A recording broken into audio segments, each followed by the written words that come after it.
Welcome to Northwood University. This morning we are at the International Auto Show here at America's University, and our first panel, kicking things off, Ted Ings, who do we have with us today? Great honor to be here at Northwood, and I'd like each of the panelists to introduce themselves. We'll pass the microphone, and we'll start with this gentleman right here.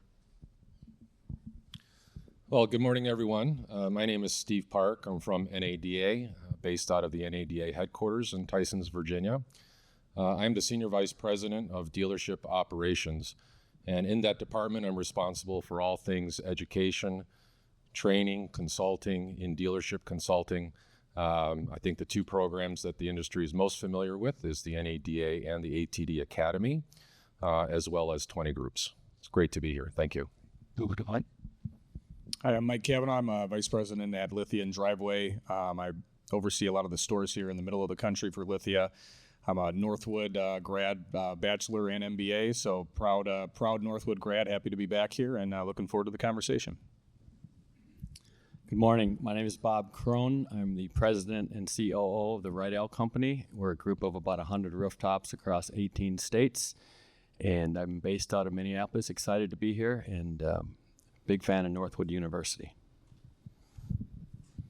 I'm Brian Benstock from Paragon Honda and Paragon Acura in Queens, New York. White Plains Honda too. I sell Hondas. We sell lots of Hondas, and we service Hondas, and I'm really excited to be here. Gentlemen, thank you for being on this panel today. To kick things off, Brian, I'll come to you with the first question. There's a lot of key challenges the industry is facing right now. What is your perspective on what dealers need to be paying attention to? Well, I think you've got to lean into innovation. I think you've got to lean into what's happening in the inevitable. You know, what you know in advance, prepare for in advance. And the BEV revolution is not going anywhere. And I think a lot of us dealers have been pushing back on BEV. I think it's time that we embrace BEV and the technology. The technology is exploding at unprecedented levels. AI is no longer a buzzword. It's in everything that we do. And I think the more that we can embrace that, the more that we can be a part of the evolution instead of being looked over. And we've got competition coming from China, unprecedented competition coming from China. And we've got to be aware of that. There are over 200 auto manufacturers looking to come into our business. So I think that those are some of the concerns that I have. Steve, if I may ask you the same question. Key challenges. I think given my swim lane and training and education, I think one of the challenges, which is also an opportunity, I think, for this industry, and hopefully it resonates with the audience here, is human capital management. And what I mean by that is, the next generation, the Gen Zs, and how they can acclimate to a corporate culture within retail automotive, as an example. As we all know, there's a lot of consolidation that's been going on in the car segment. And with that, small auto groups have now become medium size have now become large. And in essence, some of these organizations are operating like corporations. And so when the next generation millennials and Gen Zs are entering the workforce, they want to know more about career development, professional development. Where do I go from here? It's not so much about the pay plan as what it was 20 or 30 years ago, right? And so how does our industry adapt to that and embrace this next generation? And Steve, one of those larger groups is Lithia. I'm curious Mike Cavanaugh's perspective. Sure. So I'd say one of the unique challenges that we've got in the industry right now, particularly on the retail side of the industry, is embracing our role in kind of the hospitality business. I think we don't realize sometimes that this is a hospitality business that we're in, whether we're on the retail side and we're selling cars and selling F&I products to customers, or whether we're on the service side and we're actually taking care of customers. But our primary role, I think, and we've got some great manufacturer partners that are represented in the room here as well, that I think we've learned a lot from in terms of our important role when it comes to retaining customers and keeping customers happy, is we have to embrace that piece with hospitality and really care for our customers, love our customers. If we want to see continued growth in the industry, and we want to see people continue to stay with the brands that we represent, we have to do an excellent job as the face to the customers. So I think that's the biggest challenge, is we have to continue to not only train on hospitality, but hire people that actually care about customers, that love customers, that want to care for people, not just love cars or want to service cars, but they actually care about customers. Bob, what would you say are the key challenges the industry is facing now from your perspective? When I look at a question like this, I start internally and look at our company and look at myself and say, what can I control and what can we control that we can have an impact? And I think there's a lot going on right now with the businesses that we have to protect our businesses and work really hard on protecting our assets and our people. And there's a lot of vulnerabilities right now in the market with cyber attacks, with some sensitive information that we hold as automotive dealership, and we have to be really diligent in making sure we're protecting our assets and protecting our people, and so that's a big thing on our mind right now. But from a business side, I look at as a personal service agreement with the manufacturers that our job is to represent the brands, and when I think of that, the last couple of years were easier. And we were able to sell everything we had, and they went quickly. And when we look at our execution plan, we have a strategy we believe in, we have an operational plan, and we have people. And right now, I hear people saying we have process evaporation in our stores. We're not repricing our cars like we should. We're not doing multi-point inspections. People are just not doing the things we need to do. We've developed some bad habits over the last couple of years. And I'd challenge people in our group to say it's not process evaporation, it's leadership evaporation. And when you look at the idea of holding people accountable, I don't agree with holding people accountable. I agree with helping people succeed. So we're really challenging our leaders right now to say, what are you doing as a leader? And how are you creating an experience for your people on your team that's going to create belief, so then the score kind of takes care of itself and they take the action they need. And we need to look in the mirror as leaders right now and say, how are we leading our people and how are we helping them succeed? Brian, do you want to follow up on that? Well, I like what Mr. Kavanaugh said, and I like what the gentleman next to me said. I think we are in the hospitality business, and it's such a great understanding. No wonder why he's so successful. The customers are not comparing their experience that they have at our dealership versus another dealership. They're comparing our experience with every other experience they've had wherever they go. So we've got the competition is an Amazon experience. It's what happens at Apple and Google, not just how we did compared to the dealership across the street. And I think the other part that you made, and I completely agree with, there's a lack of leadership. There's a lack of leadership at the top right now in the country, and I'm not getting political. There's a lack of leadership in business today, and there's a lack of leadership in our industry. It's been easy, and you could get away with things, and that causes decay, and that causes bad, sloppy habits. We're getting now back to those fundamentals of blocking and tackling and taking care of our clients. And I think that's, we've tried to stay on tune with them. My guys were saying, why are you so stressed all the time? And really pressing them every day. And the store was doing great numbers, but I kept leaning into them because this is not normal. I'm telling you, this past 2-3 years is not normal, and it's going to normalize. And how many people just got in the industry 2-3 years ago, and they don't know what normal is? And so that's been the challenge for us. And training and leadership are key. And Mr. Kavanaugh said something before. He said getting a general manager, the right manager in the store, takes care of a lot of the problems with the store. And I completely agree with that, because that's nothing less than leadership. You've got some great retailers on this panel. We're very fortunate today. New York, Queens, New York, Westchester, New York.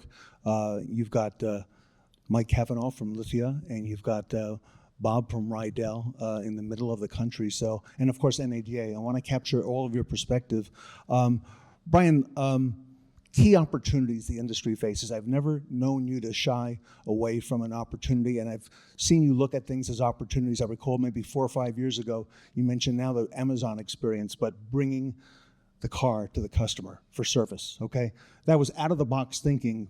Great timing. I don't think anybody realized that. You were way ahead of your time in doing that. But what are you seeing now in terms of key opportunities that we as an industry face? Doubling down on convenience for the customers, doubling down on using technology outside of the industry, looking to the Googles, looking to the Amazons for solutions. I think when we look at each other for solutions, you get incremental growth, but when you look outside the industry and look at what the big aggregators are doing, you can get exponential growth. Ted, since we started the pickup and delivery in 2017, we've picked up over 200,000 customer cars for service, serviced the cars and put them back in their driveways, generating over $60 million in gross without the need for the customer to come to the store. And so we happened to get the timing right before COVID, but now it's time to lean into that. Mike Kavanaugh, let me follow up with you. Key opportunities right now the industry is facing. So key opportunities the industry is facing, I think there's probably an unlimited amount of opportunities right now that our industry has as a whole. One thing that we put a lot of focus on is consumer optionality, and that kind of piggybacks on what Brian was just speaking to as well too. And I've followed Brian for a long time, and I've learned a lot from him just following him on LinkedIn. So I would say, for any of the students in the room or anybody watching as well too, when it comes to innovation and taking advantage of opportunities, Brian is an excellent person to follow that I've learned a ton from.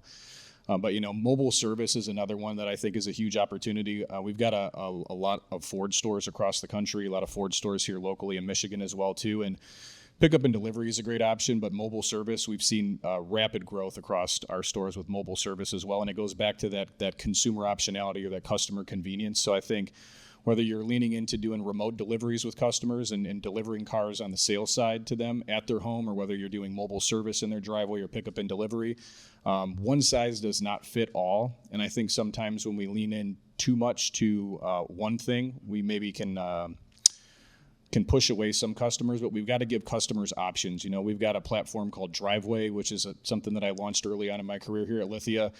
And, we sell cars to customers in every state. We've shipped cars to customers in Hawaii, Alaska, everywhere.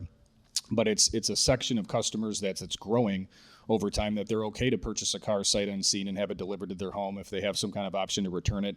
But we still see the overwhelming majority of customers that want to come into a dealership and they want to look at a car, they want to test drive a car, they want to have a great experience, they want to talk to somebody that they can trust.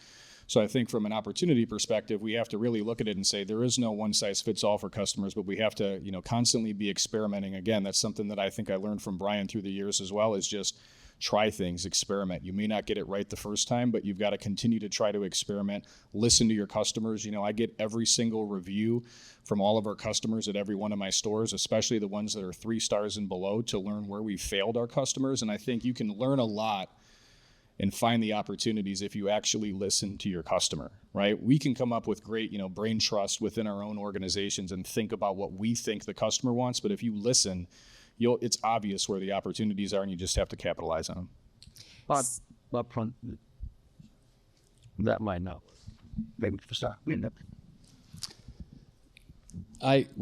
This question is again, I think it goes back to leadership and the ability of our leaders to have the reputation of attracting and developing and retaining talent and being a champion for their lifelong learning. I don't know if there's a better industry for a person to grow and be a business leader and make a difference in a community. So we work hard on attracting talent, and we got to be better at it, because it took me 14 years to come to this industry because I didn't want to. I didn't think it was a place to be.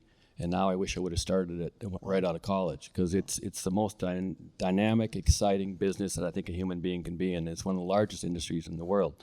So attracting talent and developing them and retaining them and exceeding their expectations for life is one of our priorities. The other part that we're really focused on, a big opportunity, is, we know the variable market, the new car market's going to be up and down, and it's only been up and down forever. So I think the market is strong and the market is up and it's down, and we just got to maximize the new car opportunity. But the real opportunity is with fixed operations and used cars. And we used to have on our plans to hire more technicians, and we always complained about how hard it was to hire technicians. And we asked a simple question in 2018, we said, is your shop full? And it was a real scientific study. We walked through the shop in all of our stores at 4 o'clock. And we realized we had over 20% more capacity with the technicians that we had. And the challenge that we had was not around process or our strategy, but the problem we had was we created our own silos in our business. We have report cards for every one of our stores, and we had a report card for the parts department, a report card for the service department, a report card for the body shop, report cards for the BDC. And we built walls around each one of these businesses. And when we started this project, we realized with the extra capacity we had, and we were turning customers away at 3 o'clock. We didn't want to do carryovers. We had plenty of opportunity, and what we broke down was the silos. And it took us about a year in our stores to create what we called shared belief. And we had shared goals, and we got everybody thinking the same way. And we had the bottlenecks in the wrong spot. So it took a lot of work, and instead of just telling people what to do, we had to create belief. And the opportunity was to get people to believe in what they did, and the results are very impressive, and it's recession-proof in our business right now. Steve, do you want to weigh in on that? Yeah, I just want to touch on real quickly that I know it was mentioned earlier about BEVs and the EV industry. I think that is an opportunity. And what I'm sharing is not only what we talk about back at NADA, but it's what we're hearing from our NADA membership through our academy and our 20 group dealers. And they really feel that it's time. It's really time to lean into BEVs. It starts with your people. It starts with training, not just in the front end with your salespeople, but throughout the dealership. Matter of fact, I know there's a Chevy dealer in town here who's actually trained all their dealers. Yes, adoption has been slow. Yes, infrastructure development has been slow, but it is coming, number one. And number two, the average price point of a BEV has been somewhere in the neighborhood of $65,000. Well, that's starting to drop over time. As a matter of fact, if you look at a Chevy Equinox, I think the last time I checked, they sold 30,000 units at around a $40,000 or just under a $40,000 price point. $99 a month. There you go.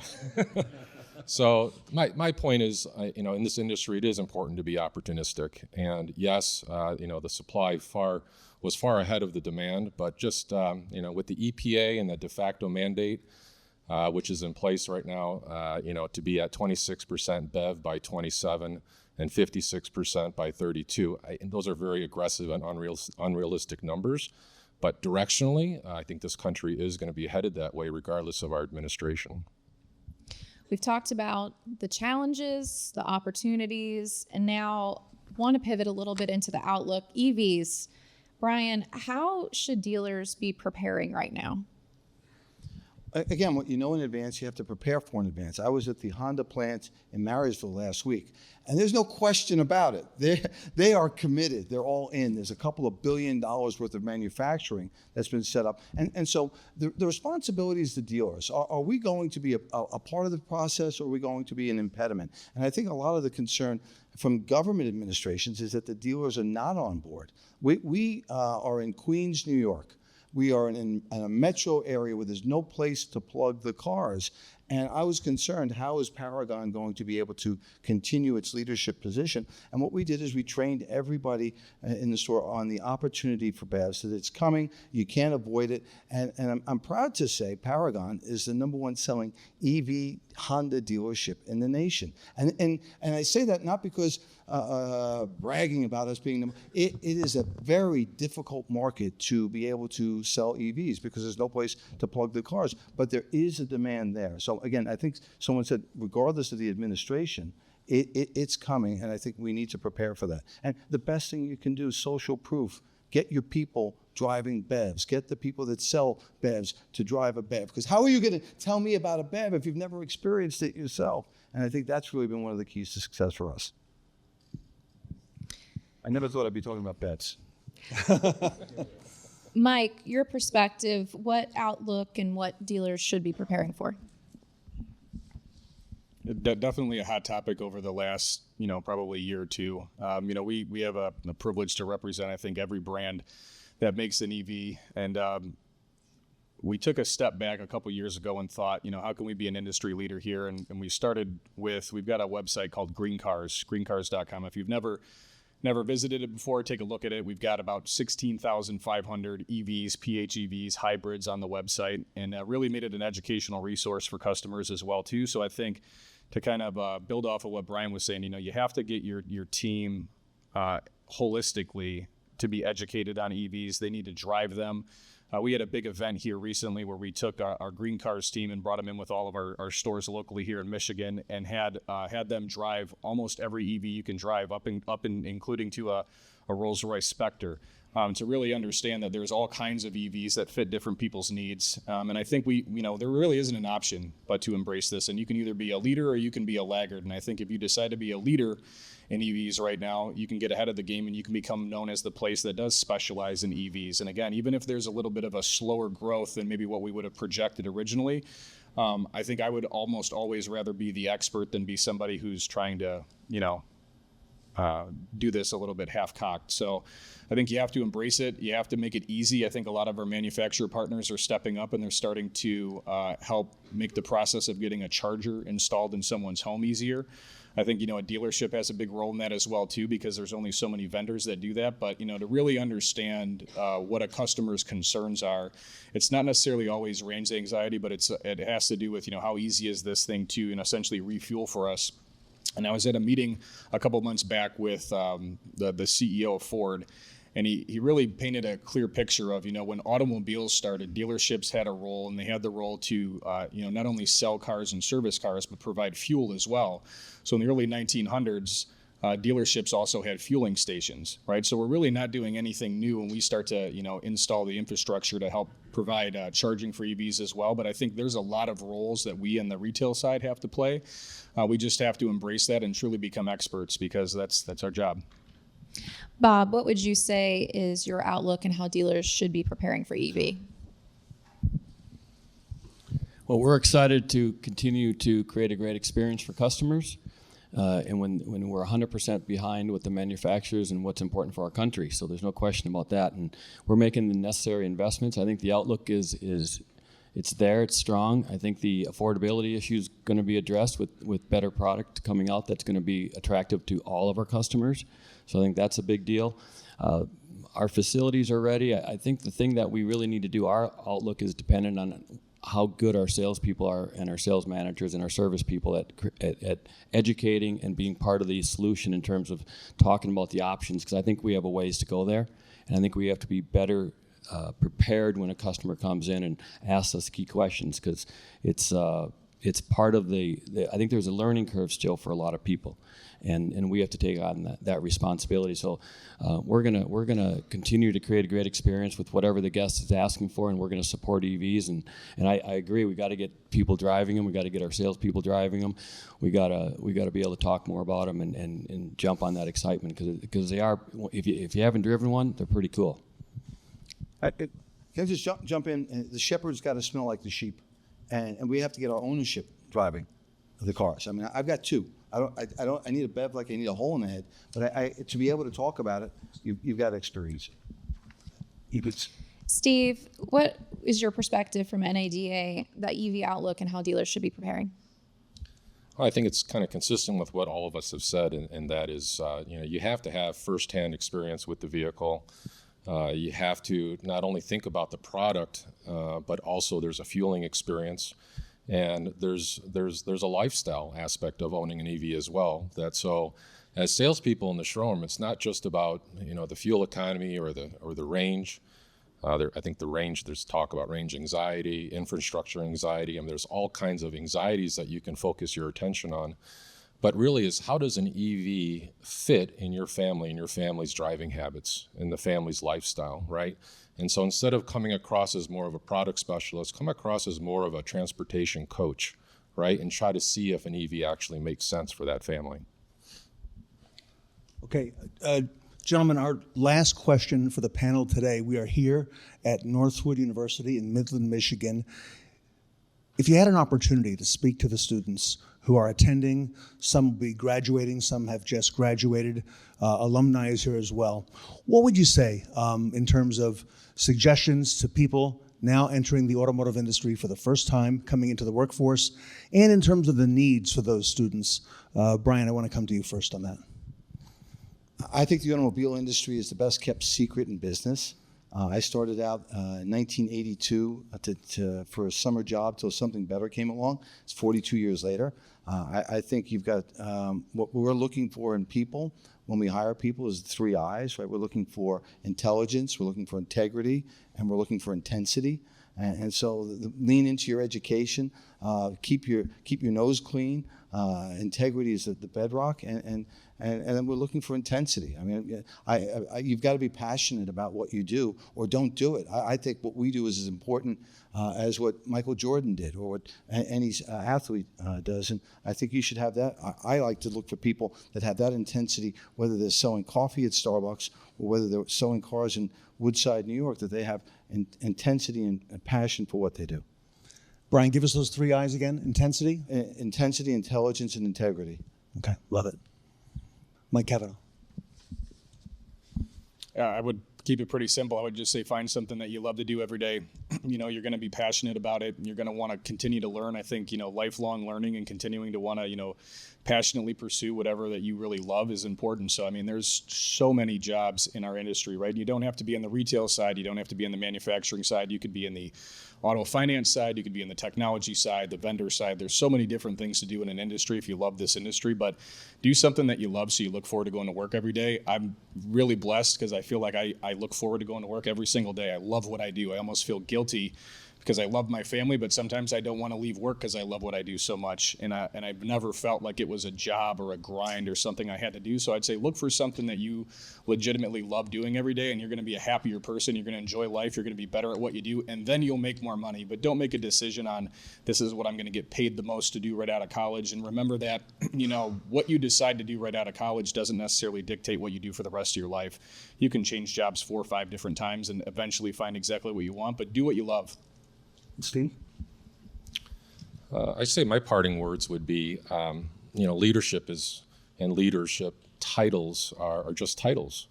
You can be a leader at any level within your organization, regardless of what role you are. Service advisor, parts manager, wash rack. It's all about attitude, and it's about knowing that you can be a leader and agent of change within your organization. So for all you upcoming graduates and students out there, it doesn't matter where you are in your life. If you have an opinion, don't be shy, speak up. And Bob, bring us home. I think it's natural when you're in college to think I have to get a job and I have to start paying off some bills and I need to go to work. And that's important. I really think of, when I talk to people starting out, you have to establish what I'd call a set. You need to develop skills, you need to develop experience, you need to work on your traits and develop your traits. And I think, especially the Northwood students here, you guys have a great experience, the men and women here, and you're getting a great experience, and life is all about experience and taking advantage of internships and listening to the people you get at these programs that Northwood offers. And so you really need to work on your experience.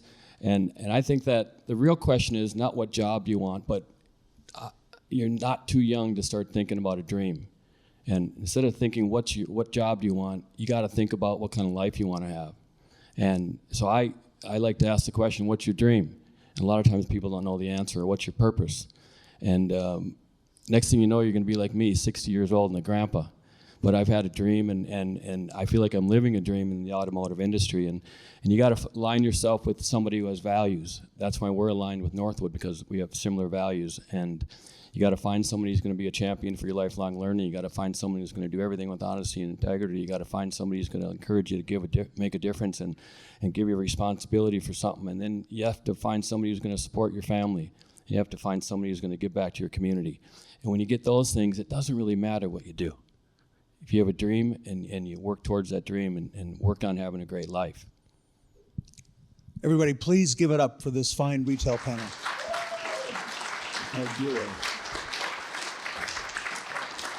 We're at Northwood University, everybody. We're going to be coming right back.